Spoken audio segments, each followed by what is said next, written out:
It's a Chelsea thing.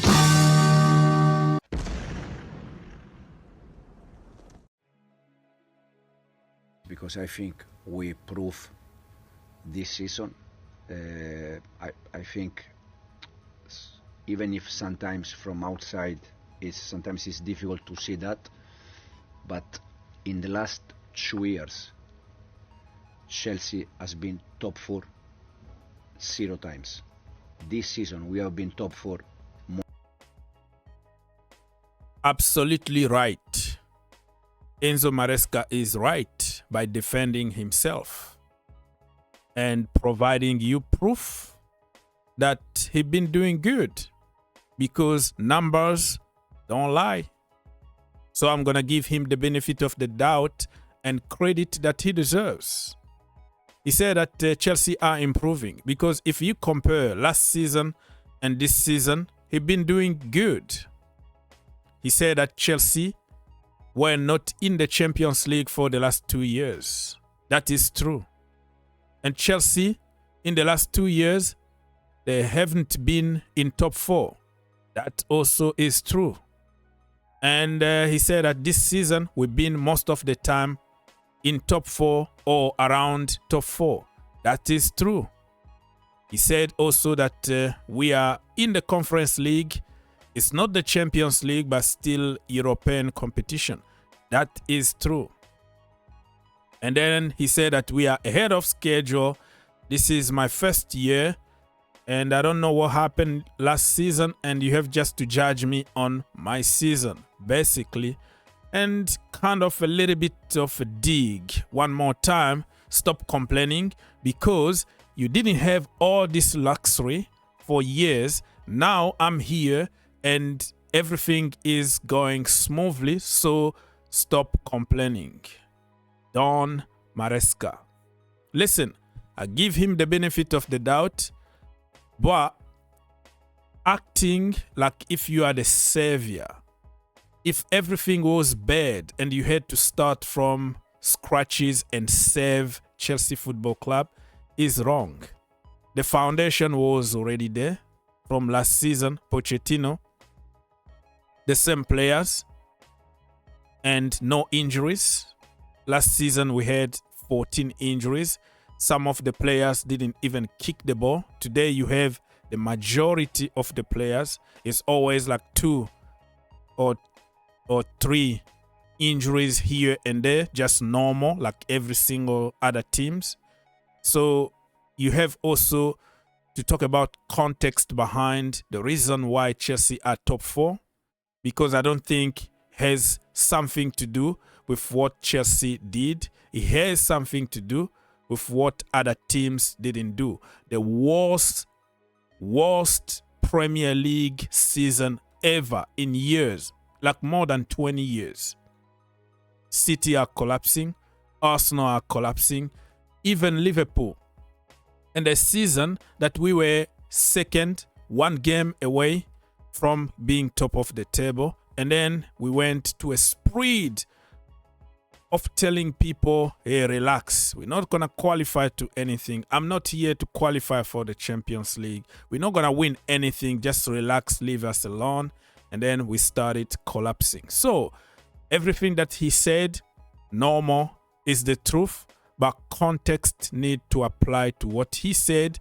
And he shouldn't be presenting himself that some kind of, I came here and I saved Chelsea Football Club. Thomas Tuchel came, 3 months, Champions League. After a few months, UEFA Super Cup.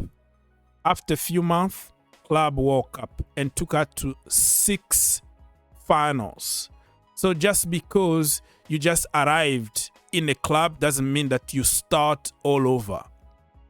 There is some kind of foundation already, and if you are flexible, if you can play different system, you have a good character and a winning mentality, you can push and win something. I know Chelsea still like a very young team, but the door is there, widely open. The title is there. You are second. Push them to win it. This is your time. It doesn't mean that if you are with the same team for 5-6 years automatically you're going to win. No, players are going to leave. You're going to have injuries. You're going to have new players. It could be even more complicated as the years go. But for Maresca, it's like, okay, I need 10 years before I win something important. But hey, we're going to win the Conference League. This is more than the Champions League. So it is what it is. It's a Chelsea thing.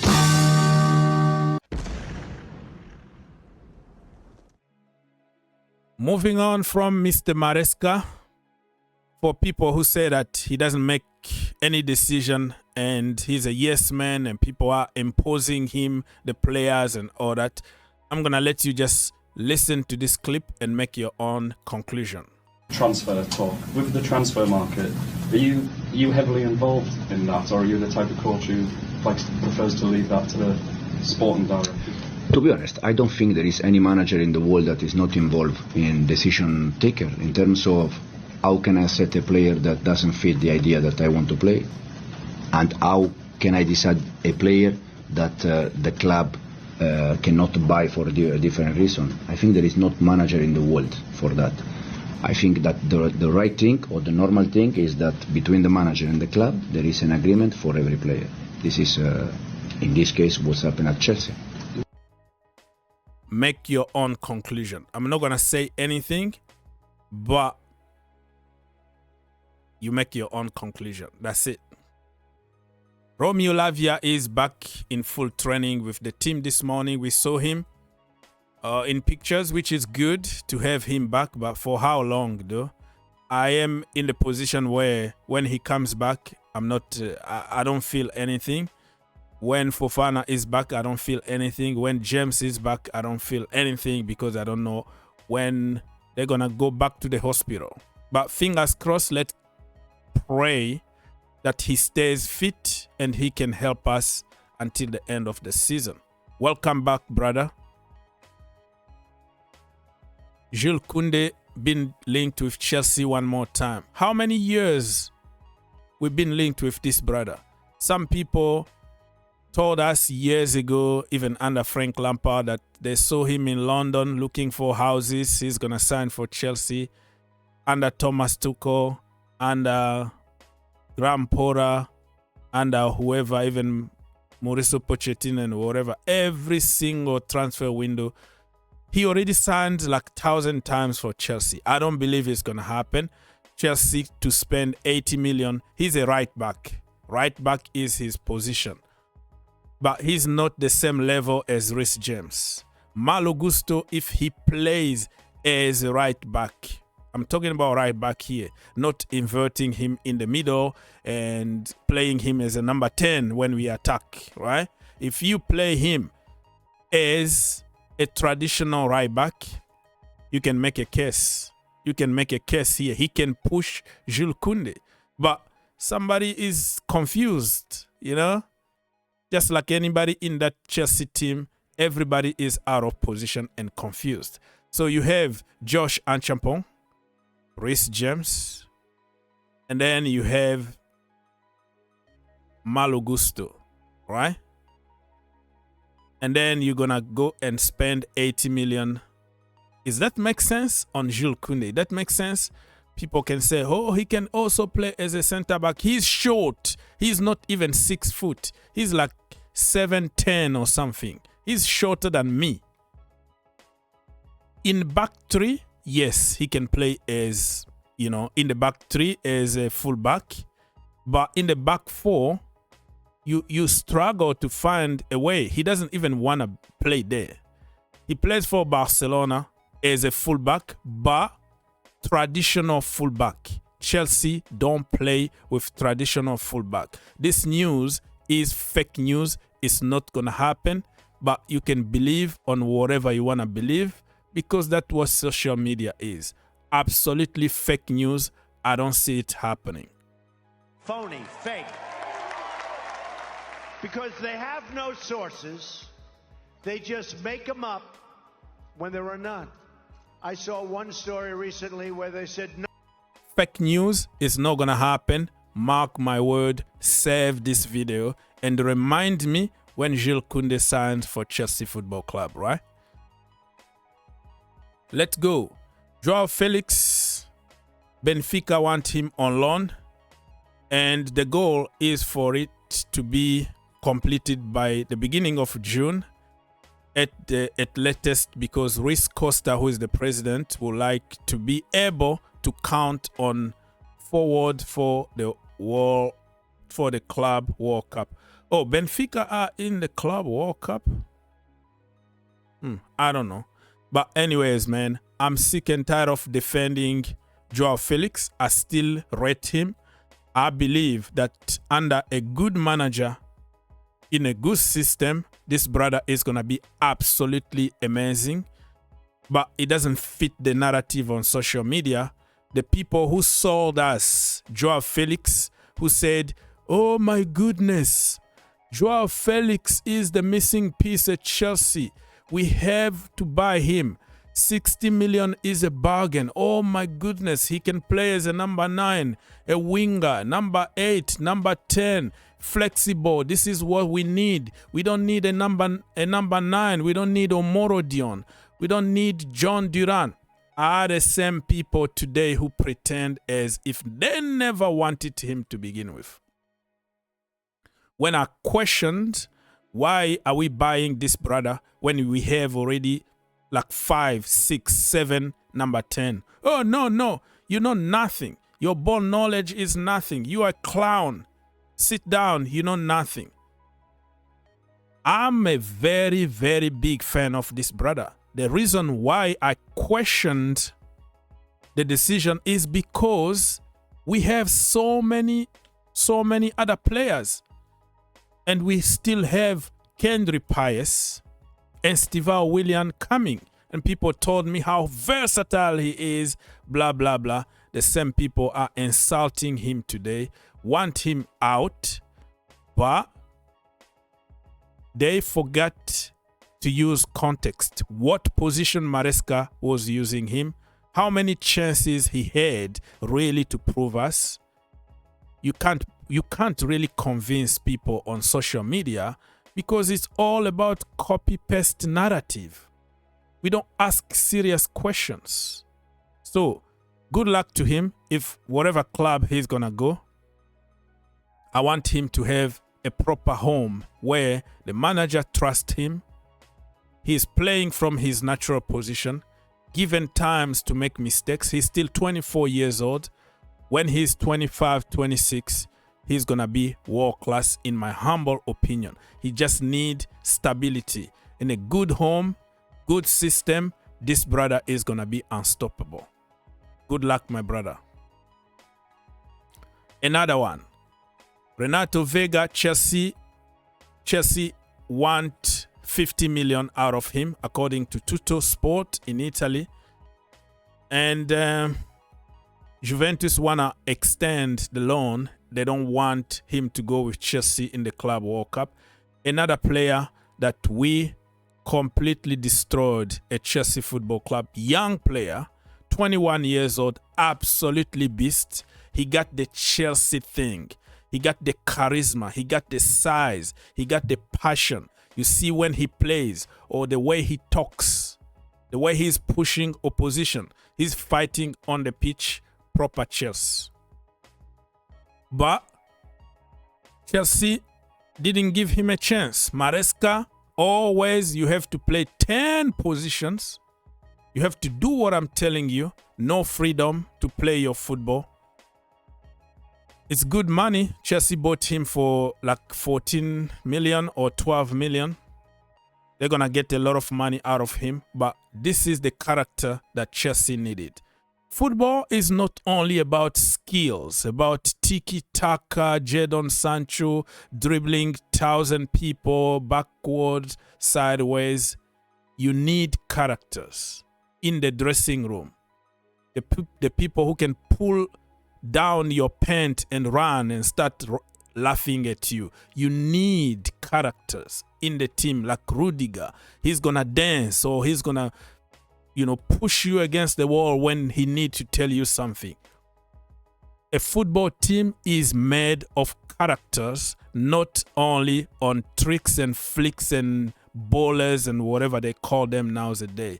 This guy is built for Chelsea, but Chelsea don't understand this. This is another character that Chelsea will lose. Armando Broja, Chelsea are trying to sell him. Good luck to him. You know, I always call him Liam Delap before Liam Delap, if that makes sense. Broja had everything that Delap has today. The speed, good in air, dribbling, shooting techniques, everything. But because of that ACL injury, brother is just an average player. He can't even stay fit. That's why when you get an ACL injury, I don't count on you anymore. For me, you don't exist anymore. Look, I've never seen anybody with ACL injury at Chelsea Football Club and came back and be even 50% of what he used to be. Zuma, Van Hinkel, Baba Rahman, you can go on and on. They always become like average and injury prone. You know, Fofana, look at him today. So Chelsea need to get rid of him, sell him to the Championship, sell him to whatever team so he can have a home and try to rebuild his career in a certain level. I don't believe that he's going to reach his potential because of that evil ACL injury that he had under Graham Potter, and he was in Dubai or Abu Dhabi in a warm camp when we went there against Aston Villa in a useless game, and then boom, he got an ACL injury. I really feel very, very bad for Broja. Good luck to him. Chelsea and Strasbourg have agreed to wait until the end of the season before deciding what to do with Andrey Santos. That makes sense. You know why? Strasbourg are in top 4 now. They're going to qualify for the Champions League next season. Chelsea are not qualifying for the Champions League. How ridiculous that is going to be. Strasbourg, the youngest team in Europe, good system, under a good manager. They have like 4 systems that I've seen them play. Everybody is enjoying football. They are dancing in the dressing room, like enjoying their football from their natural positions, beating teams for fun. And in the beginning of the season, their manager also was very stubborn. He was just like Maresca. And then he realized, like, man, I can't continue doing this. Change the positions, change the players, put them in their natural position.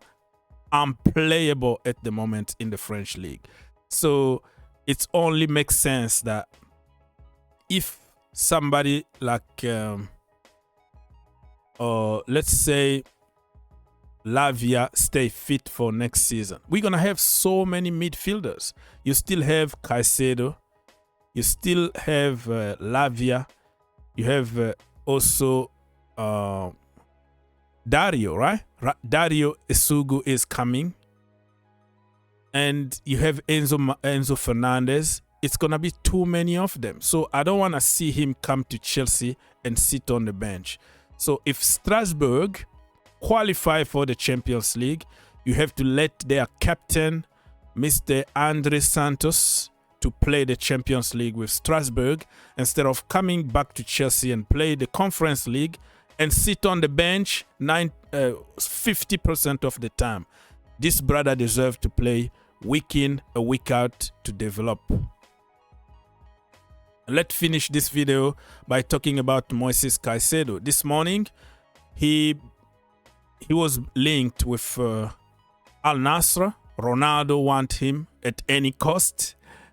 He's going to play with the GOAT over there. Immediately I said, no way. He's not going anywhere. He's not going to be sold, especially now. But think about it, my friend. Chelsea are running out of money. They borrowed 1.6 billion to buy stuff that, to buy players that they are buying, and they are paying interest between 7 and 11%. In few years from now, we're going to have a lot of debt in the Chelsea. Abramovich saw the club without any debt, and now we are accumulating a lot of debt at Chelsea Football Club. We've been selling hotel, parking lot, the women team. Very soon, we're going to sell the academy. We're going to sell Cobham Training Center just to balance books. We are losing money every single day because of stupid decisions that the owners and the sporting directors are making. And now we don't qualify for the Champions League. Where the money is going to come from? No big sponsors. No nothing. So at some point, we're going to have to sell players because players are part of our asset. So I think this year, I don't see Caicedo going to Saudi or going to Real Madrid or anywhere. But next season, my friend, it's going to start biting us in the backside. We're going to have to sell our best players in order to balance books because of the mistakes that we just made. So watch out. He's not going somewhere, but people like Caicedo, Enzo Fernandez, not even Malo Gusto. Let's say Cole Palmer, Tariq George, or even Anchampong. Any big star that we're going to have is going to be on the market very, very soon because of our own stupidity.